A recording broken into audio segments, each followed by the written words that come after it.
This episode is brought to you by Earl, Stephen, T. Janot, Jim and Cheryl, hi guys, Frank and Rick, this week's newest patrons. Hey guys, we are fresh back from Annapolis and I've got a little bit of bad news for you. If you clicked on this video because you want to see the Passport 42, it was sort of clickbait because the passport isn't even in this video. He betrayed and murdered your father. Sort of. This week, the story behind the Hans Christian that we not only got to sleep on, but I also got to captain around the Chesapeake, and a comparison to another sailboat we got to spend some time on, which is sort of a Passport 42, but actually a Slocum 43, and the ins and outs of buying a sailboat. This week on Everything You Need to Know, the Sailboat Purchase Checklist.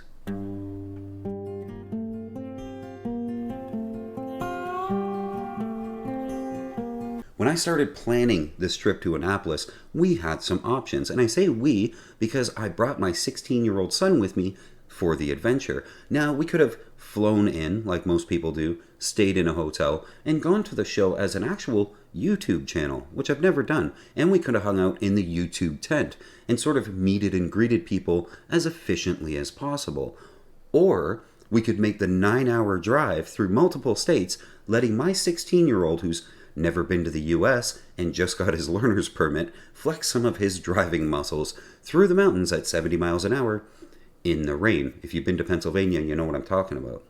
And instead of a hotel, we could try to find a boat to stay on, something interesting, right in the heart of the action. And instead of the YouTube tent, we could just wander around aimlessly to see what happens, see what sort of adventures that we could find in the hallowed ground of sailing that is Annapolis, Maryland.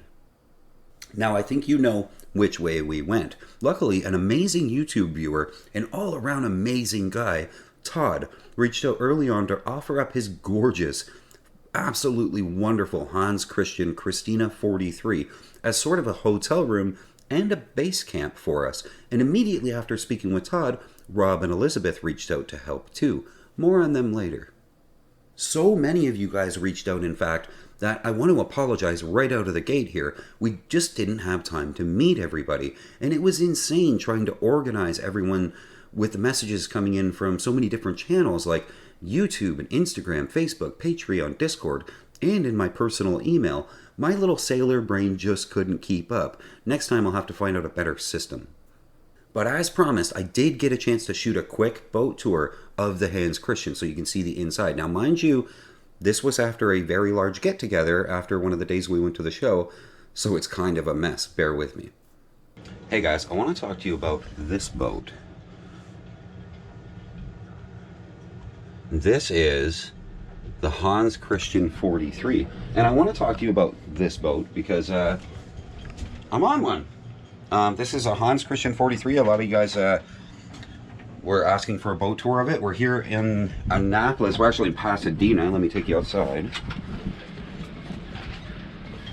This is a marina in Pasadena, which is about 15 miles north of Annapolis. Oh, it feels good to be on the Chesapeake again. This boat is absolutely gorgeous. And I know a lot of you guys wanted a boat tour. So it's a mess right now because it's being very lived in by my son and I, and we had sort of a get-together last night after on Friday night after we went to Pusser's. A whole bunch of people came back to the boat with us. So this is my room. We have sort of an aft cabin with a door, and I get air conditioning and heat, which is super cool. And I get sort of the aft cabin berth. We got a bunch of clothes piled up, and there's a little table in here. And opposite my little stateroom is the head. So this is the aft head, and this is the smaller head. We get a bathtub that has my son's backpack in it. Electric toilet, which is like witchcraft. Electric toilet, wow. The whole boat is full of like really nice faucets and hardware and stuff. And then the galley. Very nice, very nice. It's all a big mess. Again, it's very lived in right now.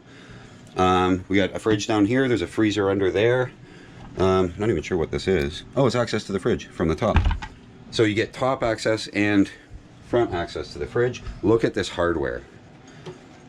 Like, isn't this beautiful? And then in the middle, of course, we have a sort of dinette area. We have a diesel heater, We're plugged into the dock right now, so we actually have electric heat and electric air conditioning. And I do have the heat on right now. It's a little bit cool outside. And then forward of this, we have some money. And then we have sort of the master stateroom. So as you come in, we got compression posts for the mast. It's not keel stepped. So as you come in, there's some more heat blowing out of there.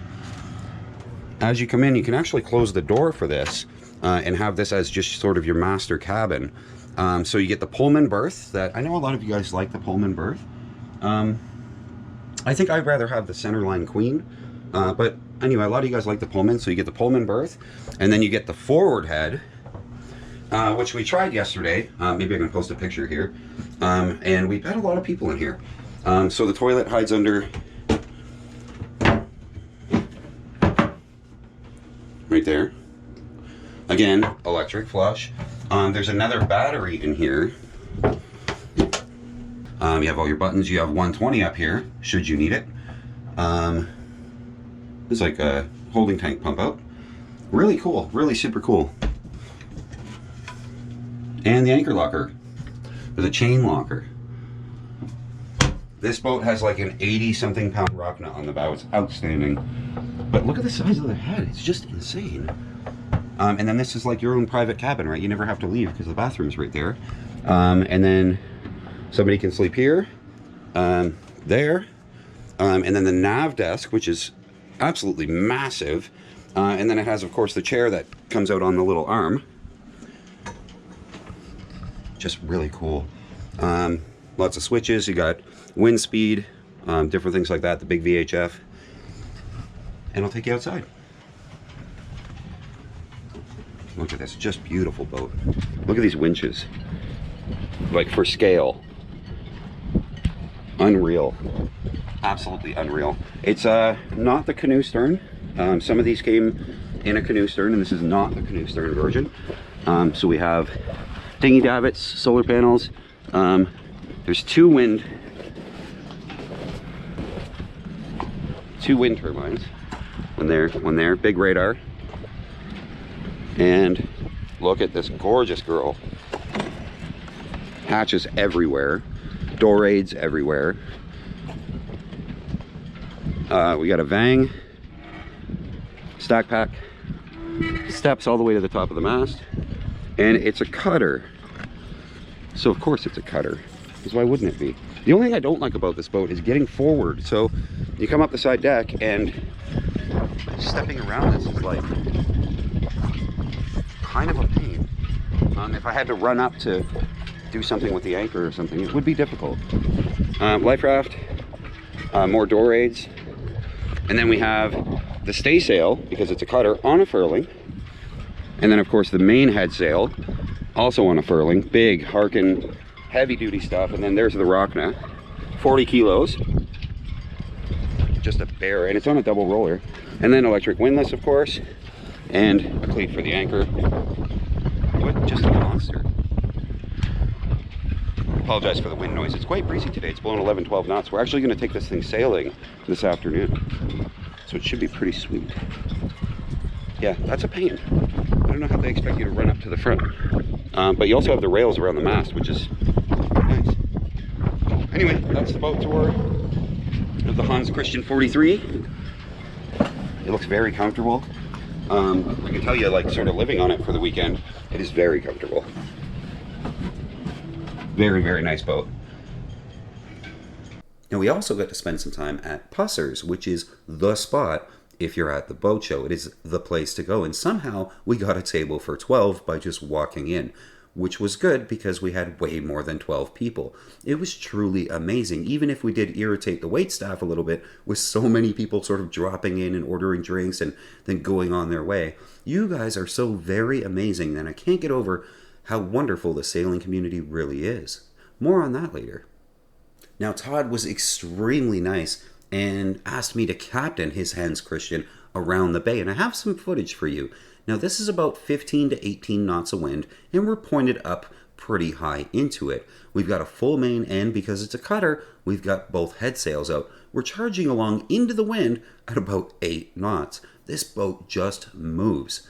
Now you notice we did bring the dinghy with us, and Todd, the owner, wanted to get some good shots of his boat as it sailed along, and because he didn't have to sail it, because I was, it gave him the opportunity. So he jumped into the dinghy to go and get these shots, and then he came back for the camera. He didn't want to make the jump with the camera in his hand.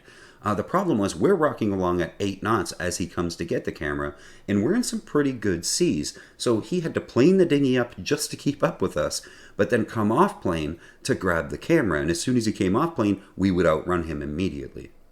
This Hans sails like a Cadillac. Now, the internet says she weighs about 31,000 pounds, but all the Hans owners who have had them weighed, sort of at haul out on the crane can actually tell how much your boat weighs, they come in at 36 to 3,800 pounds. And it's no surprise because she holds 120 gallons of diesel and 150 gallons of fresh water.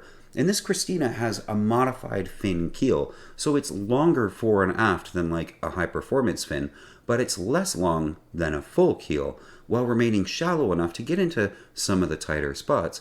Modified fins are sort of the best of both worlds. You get the stability, most of the stability anyway, of a full keel, with a little bit of the performance of a fin keel. It's sort of like middle ground of both worlds. Lady K Sailing is brought to you by patrons, people who give a couple of bucks an episode to make this whole channel possible. I couldn't do it without you. I want to give a big shout out to all the patrons that have gotten us this far. If you'd like to help out the channel, please consider becoming a patron. This sort of brings me to the point of this episode, the sailboat buying checklist. If you're shopping or even interested in sailboats, even in the slightest, I'm betting you already have one of these sort of in your head. And if you watch this channel at all, you probably know that my personal checklist goes something like this. My goal is to travel to the southern islands, and having done that once, I know I'll spend about 95% of my time simply living on a sailboat and doing some work on said sailboat with my laptop and things like that. So I need something with a cabin that sort of maximizes livability, but I'm also a PHRF racer at heart, so the boat needs to be reasonably fast. I also set my own in my head draft restriction of 6 feet or less because I like to sneak into cool anchorages where other people might not be willing to go, because being alone is kind of nice sometimes. I need a place specifically like Norman's Key Pond, which is uncharted, and my 5-foot keel just barely made it in last time I was there, but it was well worth it, so nothing over 6 feet. Next up from my cruising experience, I know I need dinghy davits. I was using the spinnaker halyard to hoist it on deck. Oh man, what a pain. And what you don't realize is the wear and tear on the dinghy from hoisting it on deck. You don't think very much about that, but I'll tell you, it happens. The cones on the back of the dinghy tend to catch the shroud as the dinghy comes over. And that's what killed my first dinghy, was the shroud picking and picking and picking at the glue to the point where the dinghy started leaking right there. And then it rubbing on the deck and rubbing on the lifelines and things like that. So davits are really high on my list.